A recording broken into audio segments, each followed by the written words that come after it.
A palavra fundamental para nós na palavra de Deus hoje de manhã é a palavra não matarás. É o 6º mandamento do Senhor Deus. Este mandamento não matarás, o menor deles, em português apenas 10 letras, ensina o valor e a santidade da vida humana. É interessante lembrar aos irmãos que o verbo aqui usado na língua hebraica é a palavra assá, que quer dizer, é uma referência ao assassinato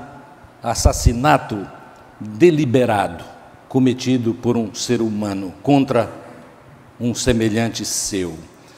É interessante lembrarmos também que este verbo matar, que tem a ver com assassinato deliberado, é muito raro no hebraico. Ele proíbe realmente o ser humano de matar o seu semelhante, como já disse, com este ato pessoal.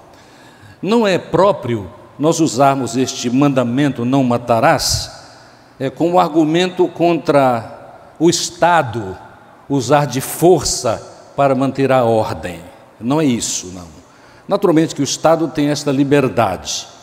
Na palavra de Deus, quando nós lemos em Êxodo, nós aprendemos claramente como Deus orientou o seu povo para que agisse por meio de seus líderes. Tanto é que em Êxodo, no capítulo 21, versos 12 a 14, nós encontramos esta palavra: quem ferir um homem levando-o à morte, certamente será morto. Isto é no sistema, chamemos de sistema judicial do povo de Israel. Se, porém, não for algo planejado, mas Deus o permitiu, um acidente, então te designarei um lugar para onde fugirá. No entanto, se alguém matar de propósito seu próximo com traição, terás de tirá-lo até mesmo do meu altar, para que morra. Não nos esqueçamos também que o apóstolo Paulo, quando escreveu aos de Roma, segundo o que está escrito em Romanos, no capítulo 13, versos 3 e 4, ele diz que não é em vão que os oficiais, os líderes do povo têm a espada. E naturalmente nós não imaginaremos que a espada era só para amedrontar. O Estado podia sim, por causa da lei de Deus, ter poder para disciplinar e até matar os transgressores. Naturalmente que esta questão traz muitos comentários na nossa mente, mas eu estou falando a respeito da palavra de Deus, que é muito negada em muitas das nossas sociedades, porque os que se dizem moralmente progressistas, de fato fazem tudo para quebrar a lei de Deus. Ainda na semana passada eu estava surfando na televisão e vi quando duas pessoas totalmente desclassificadas moralmente na nossa sociedade, com um volume da palavra de Deus em suas mãos, diziam assim, me permitam: esta desgraça, e apontavam assim a Bíblia para o ar, esta desgraça é que não nos permite agir como nós queremos agir. A verdade, amados, nós já sabemos disso. E não devemos nos assustar, coisa alguma, porque nós vivemos no meio de uma sociedade ímpia. E a expectativa de que tudo será um céu na terra, aqueles de nós que temos alguma experiência já devemos ter abandonado esta expectativa. Porque a luta daqueles que creem na palavra de Deus é incessante. E vamos nos lembrar, vai continuar. E cada vez mais intensa, na medida em que a maldade do homem cresce. A palavra de Deus diz assim: a maldade crescerá tanto no mundo que o amor de muitos, que não sejamos nós, esfriará. Amados, é muito interessante nós notarmos que, apesar de todo o rigor da palavra de Deus, podemos chamar assim, o rigor da palavra de Deus a respeito de condenar aqueles que são os criminosos, mas condenar por meio do poder constituído desde Israel, conforme lemos em Êxodo e também outros livros da lei. Na verdade, é impressionante o cuidado que a palavra de Deus exigia para que não houvesse enganos a respeito de se o assassinato foi proposital ou não. Eu lembro aos irmãos que havia no Estado de Israel, chamemos assim, o Estado é um nome novo, né? Mas no lugar onde o povo de Deus habitava, havia 6 cidades-refúgio. Eu sei o nome delas, mas não interessa dizer, só tomaria mais tempo. Mas havia 6 cidades-refúgio, onde uma pessoa que, por exemplo, matasse alguém, ainda que fosse simplesmente por causa de um acidente, uma coisa que acontece, nós sabemos disso, acontece agora, eles poderiam correr para essas cidades-refúgio, onde estavam preservados, até que fosse, de fato, descoberta a verdade. Mas uma vez descoberta a verdade, a lei era cumprida. Lembram a lei? Eles eram mortos. Eles eram mortos. Amados, é impressionante a palavra de Deus, nas particularidades que ela nos apresenta. Este mandamento, não matarás, não assassinarás o teu semelhante, naturalmente é usado, nós sabemos, por ativistas da proteção dos animais. E para os irmãos entenderem bem, eu sempre cuidei bem dos meus animais, e é um dever. Sim, a Charles Swindoll fala muito a respeito disso em um de seus livros, né?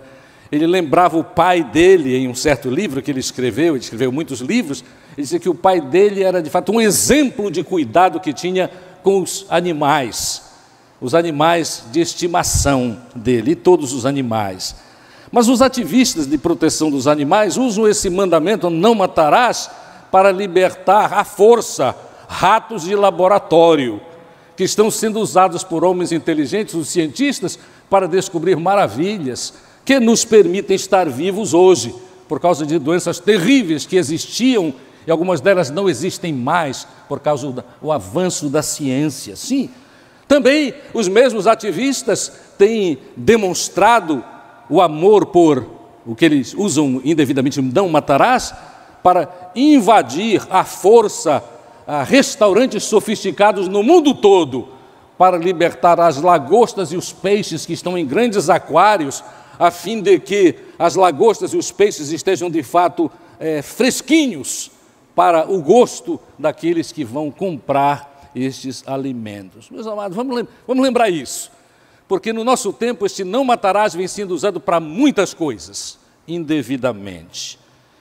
Um mandamento tem a ver com assassinato de inimigo pessoal. Isto nos leva a alguns comentários que julgo muito importantes para a consolidação das verdades da palavra de Deus neste 6º mandamento. A primeira coisa que quero falar é a respeito do valor e a santidade da vida. Amados, a vida humana, toda a vida, mas particularmente e especificamente a vida humana é preciosíssima porque é criação de Deus. Toda a vida, tudo que foi criado por Deus. Mas pensemos especificamente no ser humano, na vida de um ser humano. Gênesis capítulo 1, eu quero ler os versos 26 e 27. O texto diz assim: e Deus criou o homem à sua imagem, a imagem de Deus o criou, homem e mulher os criou. Então Deus abençoou e disse: frutificai, multiplicai-vos, enchei a terra, sujeitai-a, dominai sobre os peixes do mar. Eu vou ler um pouco mais para novamente voltar a uma questão importante, sobre as aves do céu e sobre os animais que rastejam sobre a terra. Disse-lhes mais: eu vos dou todos os vegetais que dão semente, os quais se acham sobre a face da terra, bem como as árvores em que há fruto e dê semente, eles vos servirão de alimento. E todos os animais selvagens, e todas as aves do céu, e a todo ser vivo que rasteja sobre a terra, dou toda a planta verde como alimento, e assim foi. Eu quero frisar esta questão: eu dou por alimento. E eles, os homens, especialmente os mais civilizados, não comem animais vivos, né? É para matá-los e ser nutridos por estes alimentos. É interessante nós pensarmos que Deus se envolveu de uma maneira especial na criação e particularmente na vida do ser humano. No capítulo 2 de Gênesis e no verso 7 está escrito: e o Senhor formou. A ideia de formou é delicadamente, cuidadosamente como um escultor. A ideia que deve ver a nossa mente é essa. Ele fez do pó da terra e soprou-lhe nas narinas o fôlego da vida, e o homem tornou-se alma vivente. Gravem isto, ele soprou o fôlego da vida depois de ter, eu vou usar esta palavra, esculpido, feito homem com extremo carinho. E o homem é a coroa da criação. Quando nós entendemos o valor da vida humana e que ele é coroa da criação, nós já nos livramos de muitas afirmações filosóficas que não têm nenhum fundamento na palavra de Deus, mas que são tão comuns em nossos dias. A obra de Deus, criando o homem, é obra singular, é obra especial. Mas apesar de tudo isso, amados, nós sabemos que esta questão de assassinato começou muito cedo, segundo o próprio registro da palavra de Deus.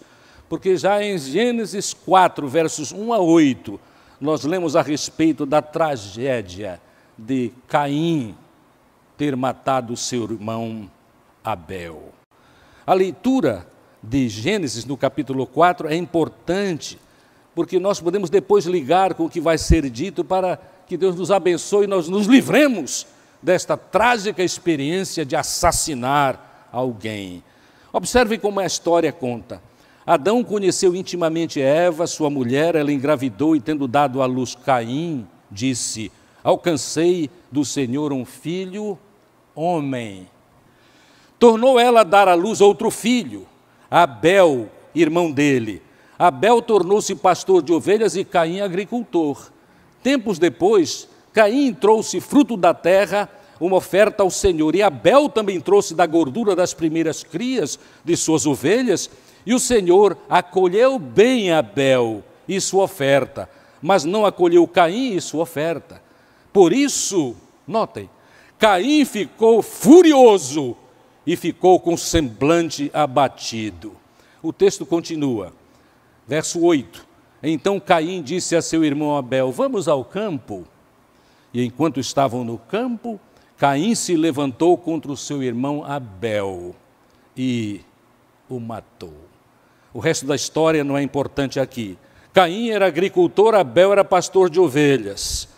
A vida desde então tem sido desvalorizada. E convenhamos, a minha segunda afirmação hoje de manhã, nós vivemos na cultura da morte. Há muito tempo nós vivemos na cultura da morte. A vida humana é terrivelmente desvalorizada. Kent Hughes escreveu o seguinte: nenhuma outra época teve tanto horror da morte, mas em nenhuma outra época se matou tanto. Nós sabemos, nós vivemos no Brasil e sabemos um pouco da história, um pouco recente ou não tão recente assim, mas que mostra que nós vivemos há muito tempo na cultura da morte. A violência é generalizada. Filmes apresentam assassinos como heróis. E, lamentavelmente, alguns de nós nos deliciamos com estes filmes. Os joguinhos dos nossos filhos e nossos netos banalizam a morte. E há muita perda de vida nestes filmes. Mas após o reset do nosso equipamento, eles todos estão vivos. Inclusive, isto dá uma ideia para os nossos filhos no período formativo de que a vida volta. E volta sim, mas na palavra de Deus, com a ressurreição para aqueles que são de Jesus, não é verdade? Se eu assassino o irmão Ezequias, ele não volta mais. Mas nos filmes, não é? Os filmes, especialmente nos joguinhos, volta. É por esta razão que eu vou dizer uma coisa particular para os irmãos. Eu creio que é importantíssimo que nossos filhos e nossos netos, bem cedo na vida, é mais cedo do que a sociedade quer, entendam, vejam um passarinho que morreu, e que morreu vai apodrecer e vai desaparecer, para que eles não tenham a ilusão dos filmetos e dos programas que eles têm à disposição, que com o reset a vida volta. Amados, há muitas coisas que a gente pode aprender da vida comum. E uma das grandes coisas é a valorização da vida, em todo sentido, mas segundo o mandamento, especialmente o valor da vida humana.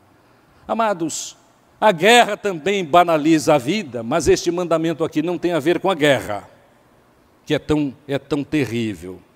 Porque a guerra é tão terrível porque, quebrando todas as leis, há um livro muito interessante, lamentavelmente eu entendo, porque procurei ver se tinha sido traduzido para o português, mas um grande autor do passado é William Barclay. Ele escreve coisas muito interessantes em um livro que é uma espécie de livro base para todo mundo que tem escrito a respeito de não matarás, e os outros mandamentos também. O título é Os 10 Mandamentos para Hoje. E em 32 páginas e de letra, parece bula de remédio, ele escreve a respeito de não matarás. E ele mostra como, apesar de todo o esforço humano das sociedades que querem fazer o bem, de que mesmo na guerra deve haver certos cuidados, o que nós encontramos é que as regras sobre a guerra entre os homens, que às vezes ocorrem, e às vezes por razões que alguns têm chamado de razões justas, sim. Por exemplo, quando um país quer invadir o outro apenas por causa de usura e de cobiça, naturalmente que aquele país se defenderá. Mas isto é muito discutido e não é o assunto da minha mensagem de maneira completa. Amados, as regras são desobedecidas e, de fato, foguetes são lançados do centro de locais de educação, como nós temos visto nestes dias. E nós não devemos cair na propaganda de alguns que querem justificar isso, mas é uma das regras da guerra em nosso tempo que isso não pode ser feito. Pessoas não podem ser usadas como escudo humano, mas são usadas. E é por esta razão também que há tantas mortes, quando há estas dificuldades na relação entre nações. Amados, existe hoje, como bem sabemos, guerra virológica, guerra química, e apesar das leis, elas não são cumpridas entre os homens, e isto continua acontecendo. Desde a Primeira Guerra Mundial, nós temos visto, especialmente, a banalização da morte, e como pessoas têm se aplicado à indústria da morte. Na Primeira Guerra Mundial, segundo alguns relatos, 18 milhões de pessoas foram mortas. Na Segunda Guerra Mundial, com muito mais capacidade de instrumentos de guerra, 50 milhões foram mortos. Vou mudar de assunto. A música do nosso tempo, especialmente desde o tempo de rock, mudou completamente e passou a ser usada também para aumentar a possibilidade de influenciar pessoas para que assassinassem. Eu traduzi o título de algumas as bandas de rock.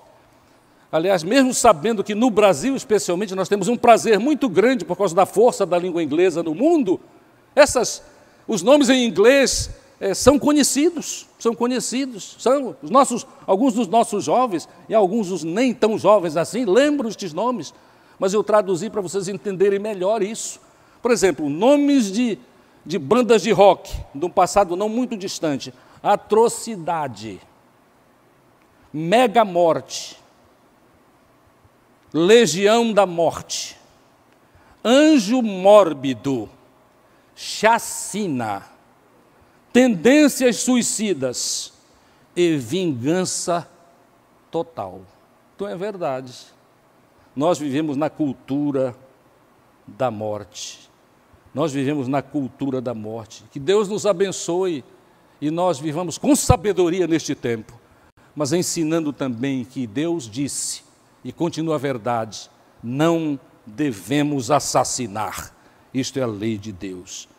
Como é que o mandamento é desobedecido? Eu entro em 3 detalhes e eu quero dizer para os irmãos logo agora, os ouvintes logo agora, que eu tenho em mente 1 João 1,9. Lembram o que significa? Se confessarmos o nosso pecado, Ele é fiel e justo para nos perdoar os pecados e nos livrar de toda injustiça. Eu quero logo lembrar isto, porque estes 3 exemplos, sem dúvida alguma, trazem ansiedade para alguns dos irmãos e trazem ansiedade para muitos dos nossos ouvintes, por causa do que é o costume lamentável da nossa sociedade em depreciar a vida. Primeiro exemplo é assassinato mesmo, quando o homem elimina o seu semelhante, apaga o CPF dele, em linguagem política do nosso tempo. A média anual de assassinato, especialmente de homens jovens no Brasil, é acima de 50 mil. Os irmãos sabem disso? 50 mil por ano, por ano. Nós somos o país dos assassinatos, o país dos assassinatos. Os tribunais ilegais decretam a morte que é praticada por pistoleiros nas grandes cidades do nosso país. Todos sabemos disto. Sim, senhores. Isto é, eu quero dizer para os irmãos que é extremamente barato mandar matar alguém, assassinar alguém. Eu sei pelo menos umas 6 histórias de pessoas do meu relacionamento e crentes que passaram por um grande problema com vizinhos ou com até familiares, com problemas de relacionamento de seus filhos, e alguém veio do nada e disse assim: meu amigo, se o senhor der a palavra, eu tenho a solução. É isso mesmo. Se o senhor me der a palavra, por exemplo, se dirigindo ao pai que estava com dificuldades com os relacionamentos amorosos da filha, e aquela pessoa, sabendo disso e sendo amigo, entre aspas, daquele, disse assim: é só o senhor dizer e o assunto será resolvido. Humanamente seria resolvido? Talvez não, porque ainda há algumas raras manifestações de justiça no nosso país. A verdade é que o Brasil clama por justiça, inclusive quanto a estas particularidades. Quando alguém mais é assassinado, e nós vemos a mãe dizendo, o pai dizendo, os filhos dizendo, o que nós queremos é justiça, e a justiça não acontece, porque nós vivemos nesta sociedade sem Deus, sem o mínimo interesse em cumprir o que Deus quer, sempre quis para o nosso bem. Os matadores estão à solta. Amados, não apenas o assassinato, mas que tal o suicídio? Suicídio. Eu já li mais de 12 livros sobre suicídio, a ponto de que, certa feita, quando eu voltava das férias nos Estados Unidos, onde fui visitar meus parentes, o oficial da Policial Federal olhou aquilo, eram vários livros, ele abriu a minha maleta e viu algumas coisas sobre suicídio. Aí eu notei que ele me olhou assustado assim, aí disse assim: eu não estou contemplando. E ele deu um sorriso amarelo. Ele disse: eu não estou contemplando, eu estava estudando o assunto. Este é um assunto que eu tenho estudado bastante. E eu dou graças a Deus por saber o que sei sobre o assunto. E por ter sido usado algumas vezes, um bom número de vezes, como conselheiro, pastor, para ajudar pessoas a ouvir a verdade a respeito do valor da vida e a entender que há hoje recursos humanos, inclusive, muito especiais, quando nós, por exemplo, em dificuldades emocionais e tendentes à desvalorização completa da vida com suicídio, temos uma entrevista com uma psicóloga, um psiquiatra ou um psiquiatra cristão, e ouvimos dele a verdade a respeito da vida.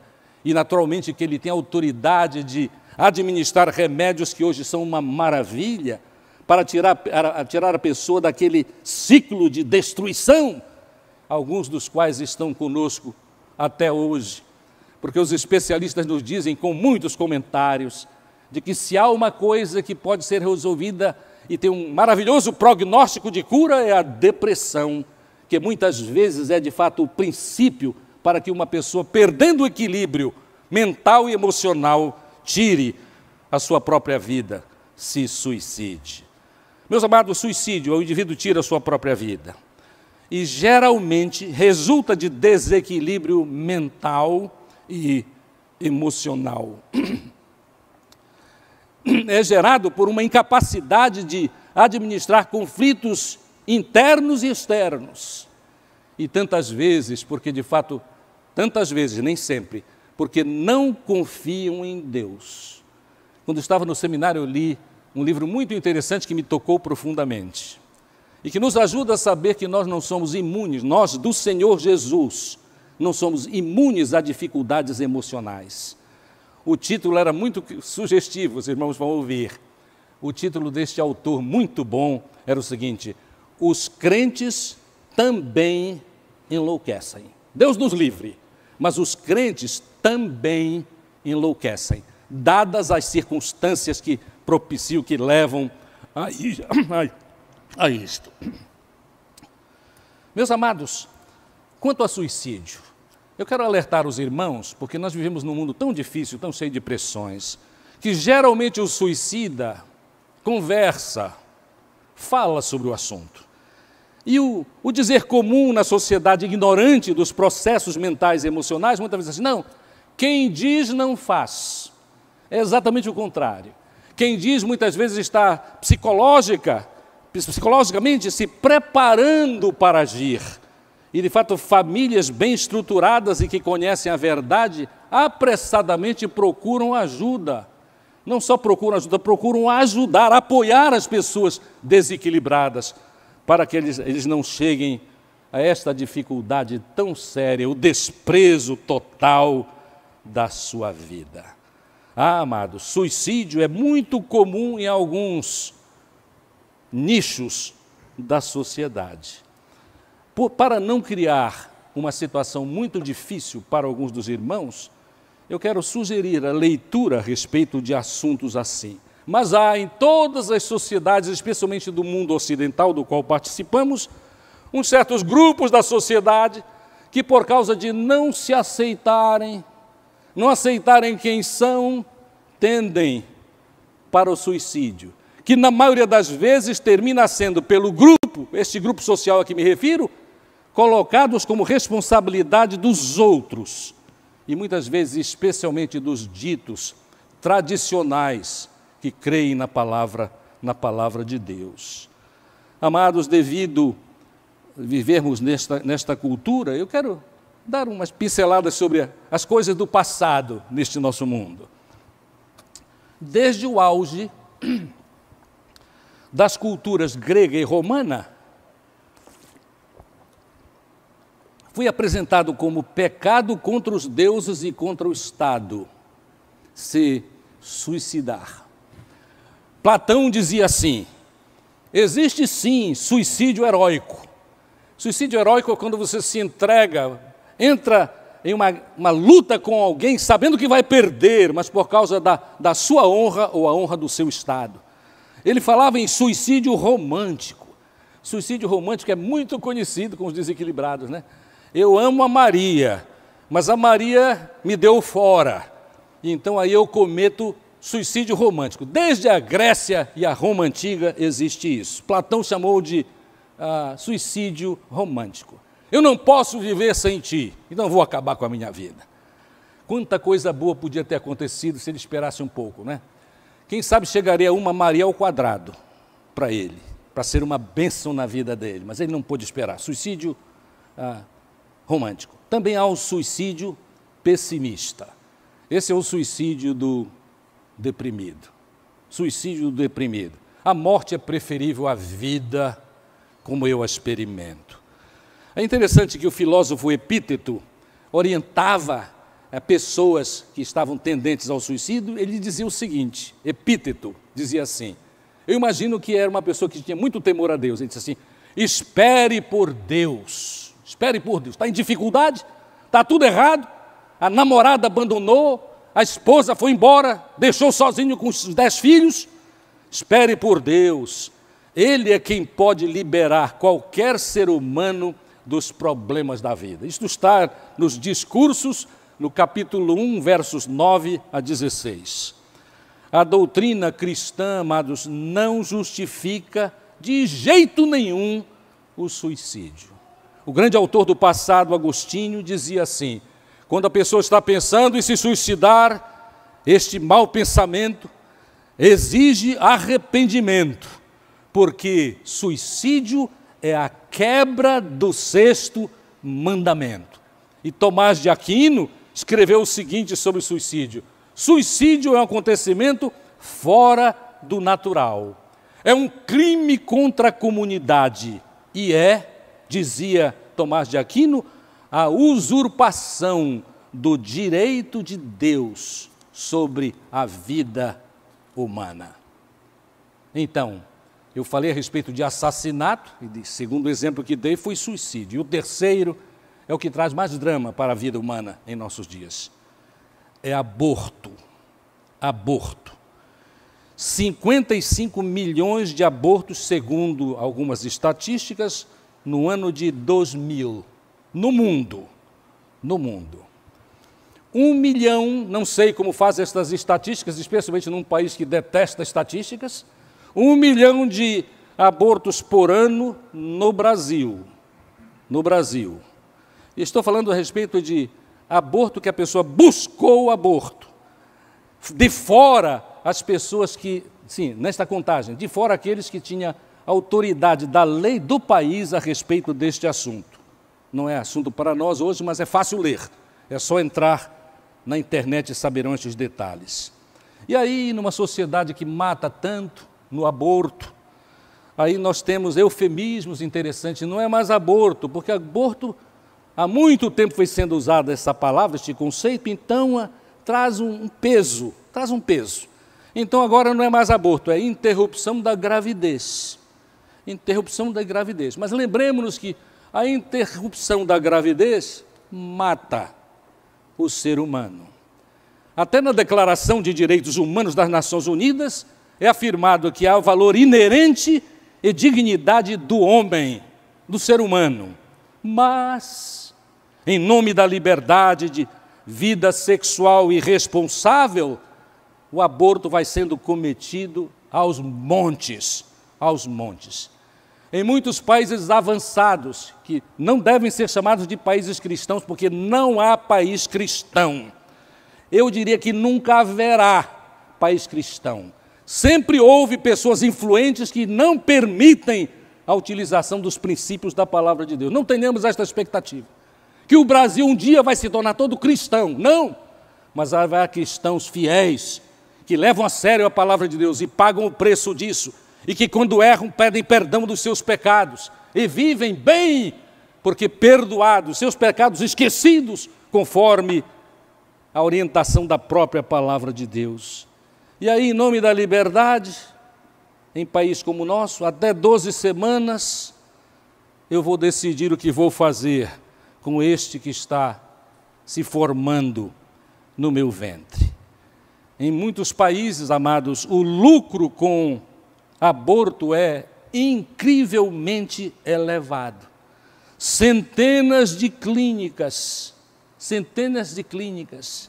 milhares de médicos que praticam esta interrupção da gestação estão aí mesmo. Mas o que nos interessa mesmo é o que nos diz a palavra de Deus. Qual é a sua e qual é a minha convicção a respeito desta questão de quando começa a vida?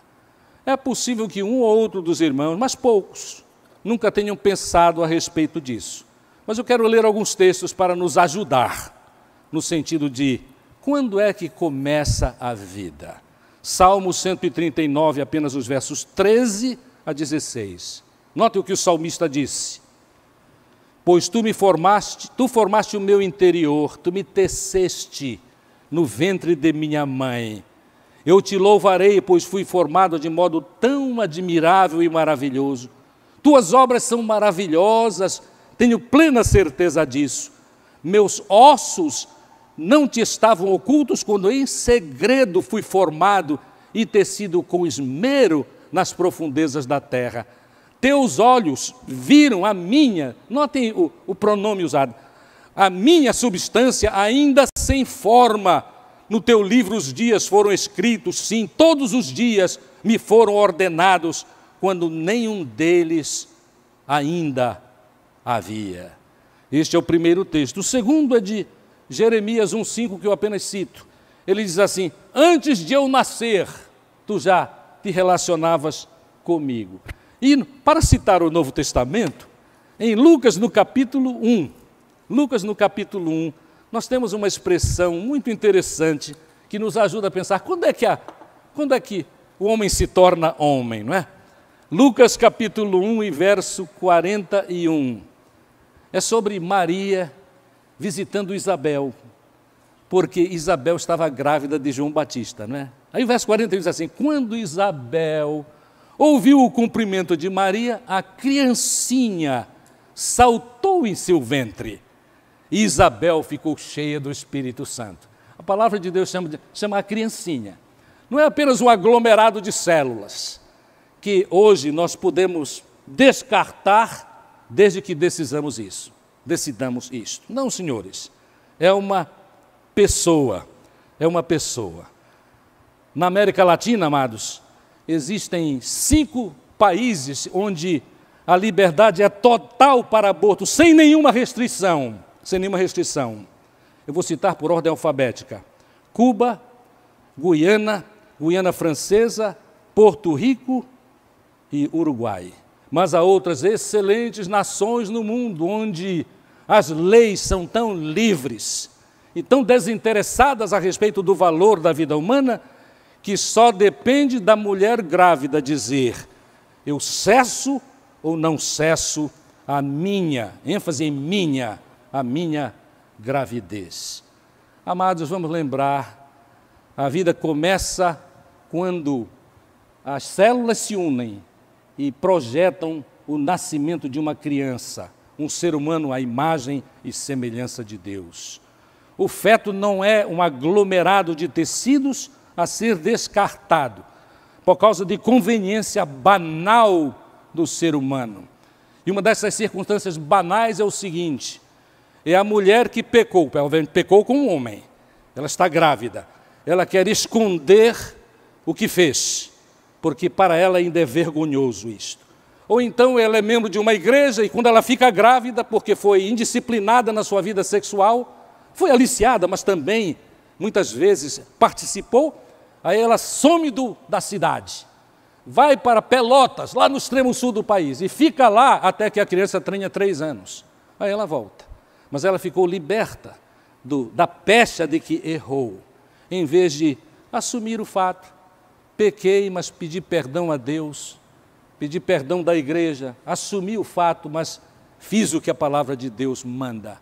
A palavra de Deus diz: não assassinarás. Eu estou chamando aborto de suicídio, de assassinato. Um grande autor cristão é chamado William Lane Craig. Ele lembra o seguinte, no seu livro de Defesa da Fé.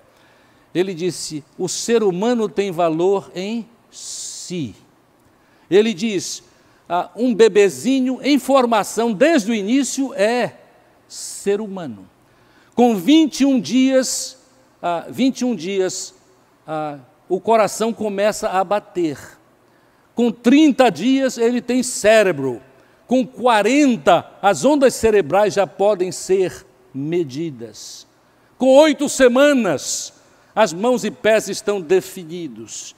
E aí eu trago uma ilustração importantíssima a respeito do arrependimento de um médico que foi usado por muitos anos nos Estados Unidos da América do Norte como um dos principais na liderança de abortos, nesse sentido de só porque a mulher achou por bem. O nome dele é Dr. Bernard Nathanson. Ele era o médico líder nos Estados Unidos nos anos 70. Ele fez campanhas vigorosas para a legalização do aborto. E ele próprio dizia que fez 60 mil abortos nas clínicas por onde andava. Mas alguma coisa aconteceu, estou lendo um documento, alguma coisa aconteceu na vida do Dr. Nathanson, porque quando houve aquela nova descoberta no mundo médico do ultrassom, que foi introduzida em 1976,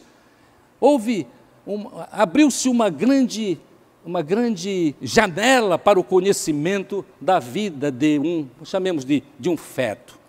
Então, pela primeira vez que este Dr. Nathanson entrou num lugar para ver, por causa de ultrassom, uma criancinha em formação no ventre de uma mulher, ele entrou ali e depois de o técnico daquele lugar ter aplicado aquela gelatina que é aplicada quando nós vamos passar por um procedimento destes, e ele começou então, o técnico e os médicos começaram a passar aquele aparelho para ver o que estava acontecendo no ventre da mulher.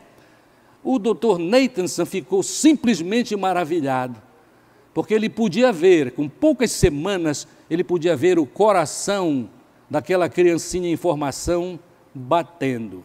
E quanto mais próxima aquela imagem foi aparecendo, inclusive detalhes de dentro do coração, das 4 câmaras do coração, ele ficou absolutamente, o Dr. Nathanson ficou absolutamente convencido. E de fato aquilo, ele afirma, mudou completamente a sua posição a respeito de aborto. Ele deixou de usar daí para frente a palavra feto, e ele começou a usar em todas as circunstâncias bebê, criancinha, porque esta é a verdade. E ele disse o seguinte: eu me tornei convencido de que a vida humana existe no útero desde o início da gravidez. E ele escreveu em um dos grandes jornais médicos da Nova Inglaterra, e ele escreveu assim: nós estamos aqui, quando falamos a respeito da gestação, nós estamos falando a respeito de vida. O dito feto não é simplesmente um aglomerado de tecidos, é vida humana. Amado, Jesus se manifestou a respeito de não matarás. Eu julgo que a maioria absoluta dos irmãos sabe disso, mas eu quero ler Mateus 5, 21. Mateus 5, 21 em diante. Ouvistes o que foi dito aos antigos? Não matarás, entendendo, né? Não assassinarás. Quem matar está sujeito a julgamento. Eu, porém, vos digo que aquele que se irá contra o seu irmão será passível de julgamento. Quem o chamar de insensato será réu diante do tribunal. Quem o chamar de tolo será réu do fogo do inferno. E o texto continua, Mas Jesus se manifestou. E é muito importante que Jesus tenha se manifestado, porque nós podemos pensar, então, a respeito de algumas formas sutis de matar. A que todos nós estamos sujeitos, porque estas coisas ocorrem com o ser humano, é só ele se descuidar do que é a vontade de Deus, não é? Por exemplo, a ira. A ira é que leva, muitas vezes, ao assassinato. Às vezes o medo leva ao assassinato, mas a ira, especialmente. Você lembra que Caim matou Abel? Ficou irado, ficou possesso, né? E matou. E depois, naturalmente, Abel não voltou. E Caim foi, obviamente, castigado. Note o que nos afirma o apóstolo do amor, portanto, João. 1 João, capítulo 3 e verso 15. Verso 15. Todo aquele que odeia o seu irmão, tem a ver com isso. Todo aquele que odeia o seu irmão é homicida. A ideia potencialmente é homicida. E sabeis que nenhum homicida tem vida eterna permanente em si. Isto não é negação de confissão do pecado e restauração e regeneração, mas ele está falando a respeito da seriedade desta questão de assassinato, né? Então, formas sutis de matar, a ira. Estou absolutamente irado. Aí faço alguma coisa e justifico. Não, mas eu estava irado, mas assassinou, né? A outra, também nós muitas vezes assassinamos, é uma nuance desta questão de não matarás, quando nós nos omitimos em dar socorro. Até nas leis de um país como o nosso, né? Acidentar alguém e não prestar socorro é crime. Não sabem disso? E às vezes não precisa nem matar. Eu lembro que uma vez eu tive um grave acidente, porque um homem bêbado numa motocicleta aqui em Manaus, no meu primeiro pastorado, de fato eu estava parado no sinal, ele e a mulher que estava na garupa, que nem era a esposa dele, depois eu descobri, ele bateu com muita violência no meu carro, os 2 corpos voaram por cima do meu carro e caíram. E eu ajudei. Coisa de crente. Nós que somos crentes somos assim, né? Eu não sabia das leis, mas eu ajudei, porque Deus me tocou nisso. Aí eu gritei para alguém: por favor, levem a mulher que eu vou levar o homem. Do ouvido dele, que teve esse acidente, saía sangue como um animal que é atirado no ouvido. Aqueles borbotões de sangue. E eu peguei, me ensanguentei todo, tinha saído de uma reunião de igreja, eu estava de paletó e me ensanguentei todo, mas enfim, Carreguei o homem em meus braços, coloquei no carro todo avariado e fui para o pronto-socorro. Quando eu cheguei lá, o cidadão lá, o policial me disse o que é a lei. Saibam disso, mas não se desencorajem a ajudar. Ele disse assim: doutor, todo mundo que usa paletó e gravata é doutor no Brasil, né? Doutor, o senhor está detido. Eu disse: como? Aí disse: doutor, o senhor não sabe, mas é a lei. E foi. Aí eu tive de chamar imediatamente o meu doutor aqui, Vanias Mendonça, diácono desta igreja, para me ajudar. E como me ajudou, né? Mas então, amados, é um negócio muito sério esta questão. Tem que prestar socorro. Quando nós nos omitimos, nós matamos. Lembremos-nos da história de Lucas, no capítulo 10, versos 30 a 36, né? Passaram o sacerdote e o levita, e o pobre coitado do samaritano estava lá morrendo, porque tinha sido atacado por bandidos.